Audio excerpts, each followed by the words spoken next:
রাধে রাধে, শুভ সকাল বন্ধুরা। আশা করি তোমরা সবাই ভালো আছো, সুস্থ আছো। শুভ অষ্টমী এবং শুভ নবমী। আজকাল নবমীর দিনে যেহেতু ভিডিওটা দিচ্ছি, দেখো আমি সপ্তমীর দিন মেহেন্দি পরে নিয়েছিলাম। আশা করি মেহেন্দি পরাটা তোমাদের খুব ভালো লেগেছে। কেমন লেগেছে অবশ্যই বলো কিন্তু। দেখো কালারটাও কি সুন্দর হয়েছে। আর আমার বোন দেখো হাতে আলতা পরে সেজেছে। আর এদিকে দেখো ওরা অষ্টমীর অঞ্জলি দেবে বলে ওকে সাজিয়ে দিয়েছি সুন্দর করে।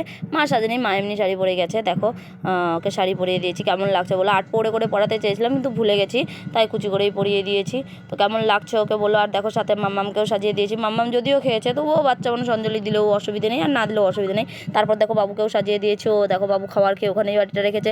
বাড়িঘরের অবস্থা খুব খারাপ, ওদেরকে পাঠিয়ে দিয়ে তারা আমি একটু বাড়িঘর পরিষ্কার করে নেবো, যেহেতু আমি অঞ্জলি দিতে পারবো না, অঞ্জলি দিব না। তাই দেখো আমার বাবুকে মাম্মামকে ডেকে ধরিয়ে দিয়েছি, হাত ধরিয়ে। আর আমি পাশে দাঁড়িয়ে থেকেছি, কেননা মণ্ডপে আমার মা আর বোন আছে, তো নিয়ে যাচ্ছে। যতক্ষণ অবধি আর কি মণ্ডপে না ঢোকে ততক্ষণ অবধি শান্তি নেই, তাই দাঁড়িয়েছিলাম। তারপরে আমি চলে এসেছি। চলে এসে দেখো সমস্ত কাজ টাজ করে নিয়েছি। তারপরে মার অঞ্জলি দেওয়া হয়ে গেলে এবারে মা প্রসাদ এনে দিয়েছে। দেখো প্রসাদ আর খিচুড়ি খাচ্ছি, ভোগের প্রসাদ, এমনি খিচুড়ি।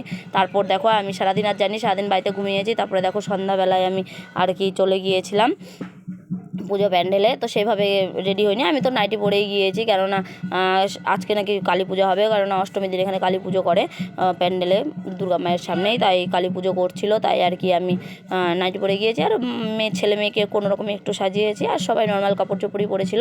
তো দেখো এখানে পুজো হচ্ছে, পুজোর সমস্ত কিছু। আর অনেক জায়গার থেকে ঠাকুর দেখতে এসে সবাই বলছিল আমাদের এখানকার নাকি কন্যাবাড়ির আর কি মা দুর্গা নাকি খুব সুন্দর হয়েছে দেখতে, মুখটা নাকি খুব গ্লেজি হয়ে গেছে, খুব সুন্দর হয়েছে। এদিকে দেখো আমার ভাস্তা, আমার বোন, আমার কাকি, আমার ভাস্তি মিলেও সবাইকে প্রসাদ খাওয়াচ্ছিল। কেননা কিছুটা কাকার বাড়িতে হচ্ছিল, কাকার বাড়িতেই যেহেতু রান্নাবান্না হয়েছে, কাকার বাড়িতেও বসিয়ে খাওয়াচ্ছিল। আর এদিকে পুজো প্যান্ডেলের পাশে জমিতে আর কি যারা যারা ঠাকুর দেখতে আসে তারা সবাই প্রসাদ খেয়ে যাচ্ছে। এদিকে দেখো আমার মাম্মাম বাবুরও সবার প্রসাদ খাওয়া দেখে ওদেরও খেতে ইচ্ছে করেছে, ওরাও দেখো খাচ্ছে আর নাচছে। যদিও আমার মা বাবুকে একটু পায়েস খাইয়ে নিয়েছিল, একটু খিচুড়ি, একটু পায়েস, একটু বোঁদে খাইয়ে নিয়েছিল। তারপরেও আর কি খাবে দিদির দেখে, তাই ওরা খাচ্ছিল। তারপরে দেখো এদিকে দেখো কাকার বাড়িতেও বসেছে, অনেকে খাওয়া দাওয়া করে চলেও যাচ্ছে নিয়ে নিয়ে প্রসাদ আবার। তারপরে দেখো এদিকে নাচানাচি করছে। আমি গান চালিয়ে দিয়েছিলাম, শুনো দুয়ার বালো, এই গানটা চালিয়ে দিয়েছিলাম। তো আমার মাম্মাম নাচ করছে, সাথে আমার ওই যে একটা ভাস্তি দেখবে চুড়িদার পরে আছে, এই ভাস্তিও নাচ করছে আর কি। আমার মাম্মাম তো সারা দিন রাত 24 ঘন্টায় নেচে বেড়াচ্ছে। মানে ওকে খাওয়াতে গেলেও খাবে না, ওকে ঘুম পাড়াতে গেলেও ঘুমোবে না। তো এরকম একটা অবস্থা আর কি সৃষ্টি হয়েছে এখানে আসার পরে। আমার মাম্মামের বাবুর খাওয়া ঘুম সব উড়ে গেছে। তো বাবু নাচানাচি কম করে, বাড়িতে থাকলে আর কি নাচানাচি করে, কিন্তু মণ্ডপে নিয়ে যাওয়ার সময় আর নাচানাচি করে না। ওখানে দৌড়াদৌড়ি করে, কুকুরের পেছনে দৌড়ায়, পাথর নিয়ে ছোটে এর পেছনে ওর পেছনে এরকম। আর মাম্মাম সারাদিন নাচতেই থাকে, নাচতেই থাকে, নাচতেই থাকে, ওর কথা তো আর বলার কোনো ভাষাই নেই। তারপরে আবার গান চালিয়েছিল রাম আয়েঙ্গে, তো ওই গানেও নেচে নিচ্ছিল আমার মাম্মাম। তো তোমরা দেখতেই পারবে, আর আমার বাবুকে দেখতে পারবে সারাদিন। ওই যে দেখো শুধু ছোটাছুটি, শুধু ছোটাছুটির সাথে মা বোন সবাই ছোটাছুটি করে ওর সঙ্গে আর কি। আমাদের এই অষ্টমীর ভিডিওটা যদি তোমাদের অবশ্যই ভালো লেগে থাকে তাহলে অবশ্যই লাইক কমেন্ট শেয়ার করবে। আর চ্যানেলটিকে নতুন হয়ে থাকলে চ্যানেলটিকে সাবস্ক্রাইব করবে, আর চ্যানেলটিকে এগিয়ে নিয়ে যেতে সাহায্য করবে। দেখো আমার মাম্মাম কেমন করে নাচছে। আর এদিকে দেখো কালী পুজো শুরুও হয়ে গেছে।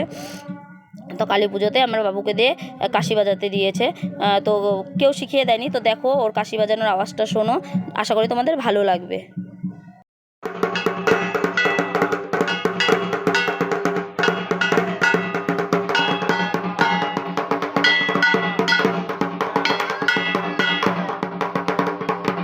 শুনতেই পেলে আমার বাবুর কাশি বাজানো ওর আওয়াজ। তো আমার বাবুকে কেউ শিখিয়ে দেয়নি, ওর মনের থেকেই ওর মনের তালেই বাজাচ্ছিল। এদিকে দেখো আমার বাবা ঢাক বাজাচ্ছে, বাবার ঢাক বাজানোর আওয়াজটাও শোনো।